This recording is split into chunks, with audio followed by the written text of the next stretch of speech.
আসছে আসলে সব কিছুর গোড়া আসলে যা মিলে হলো গিয়ে ৭২-এর সংবিধানে। ৭২-এর সংবিধানের বিরুদ্ধে আমরা কিন্তু একদম স্পষ্ট অবস্থান শুরু থেকেই জানিয়েছি। বৈষম্য বিরোধী ছাত্র আন্দোলন শুরু থেকে স্পষ্টভাবেই বলেছিল যে ৭২-এর যে সংবিধান, এই সংবিধান রাখা যাবে না। এই সংবিধানের উপর ভিত্তি করেই আসলে বাংলাদেশের যে ফ্যাসিবাদ, সেই ফ্যাসিবাদ বারবার করে রচিত হয়েছে।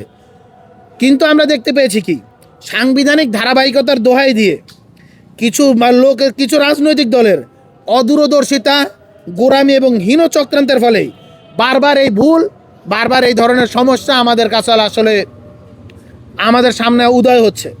তো সুতরাং একটা কথা স্পষ্টভাবে বলতে চাই, আমাদের যদি সমস্যার সমাধানের দিকে যেতে হয়, ৭২-এর সংবিধানের দিকে যেতে হবে। আরেকটা ছোট্ট কথা আমরা বলেই আজকের এই কনফারেন্স শেষ করব। সেটি হলো গিয়ে, আমরা যখন রাষ্ট্রবিজ্ঞানের বেসিক যার নলেজ আছে, আমাদের স্বরাষ্ট্রমন্ত্রী, আমরা সংবিধানের বিষয়ে একটা কথা বাংলাদেশের রাজনীতিতে প্রচলিত আছে, আমাদের সালাউদ্দিন আহমেদের নাকি পুরো সংবিধানে আসলে মুখস্থ। তিনি স্বরাষ্ট্রমন্ত্রী হয়েছেন, আমরা তাকে অভিনন্দন জানাই। তিনি গত দিনও বললেন যে হলো গিয়ে পুলিশ হত্যার আসলে এই যে বিচার, এই জিনিসটা আসলে করা যাবে না। আমরা এটাকেও সাধুবাদ জানিয়েছি। তো আমি ওনাকে একটা কোয়েশ্চেন করতে চাই, রাষ্ট্রবিজ্ঞানের বেসিক নলেজ যার আছে, আধুনিক যে জাতিরাষ্ট্রের কনসেপ্ট, সেই জাতিরাষ্ট্রের কনসেপ্টের ভিতরে একমাত্র সভারেন্ট হলো গিয়ে জনগণ। সংবিধান সভারেন্ট না, গভর্নমেন্ট সভারেন্ট না, অন্য কোনো কিছুই সভারেন্ট না। শুধুমাত্র সভারেন্ট হলো গিয়ে পিপলস ম্যান্ডেট। সো যেই পিপলস ম্যান্ডেট নিয়ে গণ অভ্যুত্থান হয়েছে, সেই গণ অভ্যুত্থানের রায়কে কখনো সংবিধান দিয়ে ওভারটার্ম করা যায় না। এইখানের ভিতরে পিপলস ম্যান্ডেট বা সংবিধানে গণ অভ্যুত্থানের যে রায়, জন আকাঙ্ক্ষা, গণরায়, সেই জিনিসটাই সার্বভৌম। এবং যখন সংবিধানের মধ্য দিয়ে সংবিধানের যে হলো গিয়ে ট্রেডিশনাল যে স্ট্রাকচার, সেই স্ট্রাকচারকে ভেঙে ফেলা হয়, আমরা দেখতে পাই যে ভোটহীনতা, দুরাচার, দুর্নীতি, এই জিনিসগুলো যখন চলে আসে এবং তার বিপরীতে যখন একটি গণ অভ্যুত্থান হয়, সেই গণ অভ্যুত্থানের পিপলসের যে ম্যান্ডেট, সেইটাই আসলে সবার উপরে আসে। ফরাসি বিপ্লব, রুশ বিপ্লব, আমরা চীনের দেখেছি কমিউনিস্ট বিপ্লব, আমরা কিউবায় দেখেছি, প্রত্যেকটি জায়গায় এই একই জিনিস করা হয়েছে।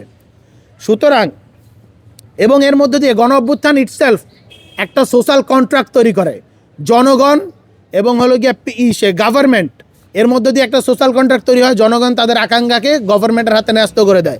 সুতরাং সেটা সংবিধানের থেকেও আসলে সুপিরিয়র জায়গায় আসলে পজিশনটা নেয়।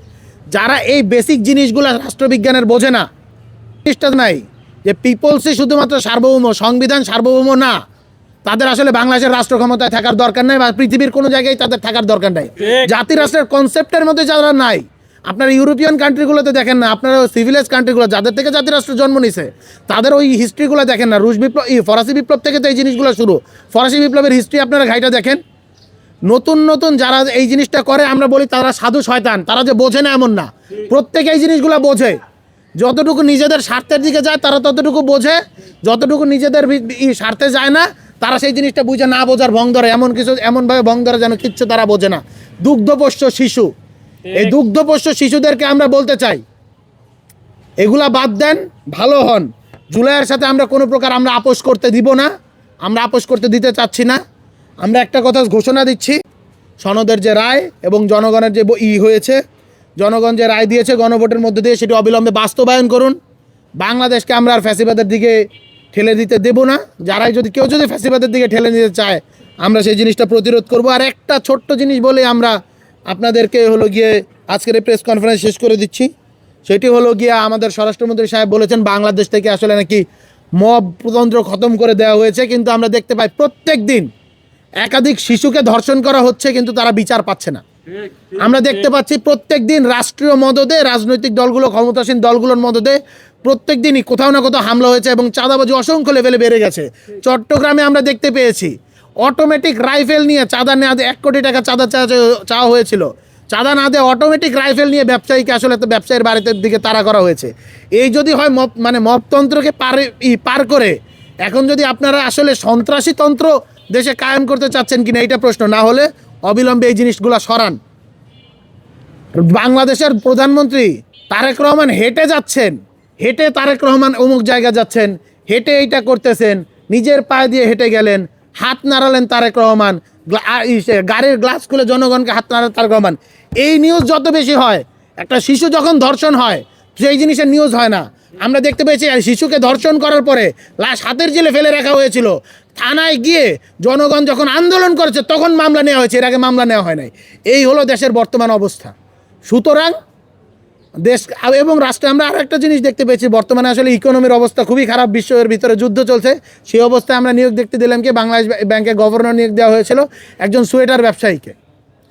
একজন সোয়েটার ব্যবসায়ী, যেহেতু শীতকাল শেষ, আমার মনে হয় যেহেতু শীতকাল শেষ, সোয়েটারের আর কোনো প্রয়োজন নাই, তাদের ব্যবসা একটু মন্দা, যাই আমি একটু বাংলাদেশ ব্যাংকের গভর্নরগিরি করে আসি। এইভাবে যদি একটা রাষ্ট্র পরিচালনা করা হয়, এই রাষ্ট্র এইভাবে পরিচালনা করতে পারে নাই। দেশে একটা ইকোনমিক ক্রাইসিস আমরা দেখতে পাচ্ছি এবং সামনের দিকে বৈশ্বিক ইকোনমির অবস্থায় খারাপ হবে। আমরা বলবো যে এই মুদ্রাস্ফীতি বা এই বর্তমান যে ইকোনমিক্যাল সিস্টেম কন্ট্রোল করতে পারবো অর্থনীতিবিদ, এরকম একজনকে আসলে আপনারা বাংলাদেশের রাষ্ট্র গুরুত্বপূর্ণ পদে এই মুহূর্তে আমরা যেটা বলবো, বাংলাদেশ ব্যাংকের গভর্নর পদে নিয়োগ দেন, ওনাকে সরান। এতটুকুই আমাদের আসলে কথাবার্তা।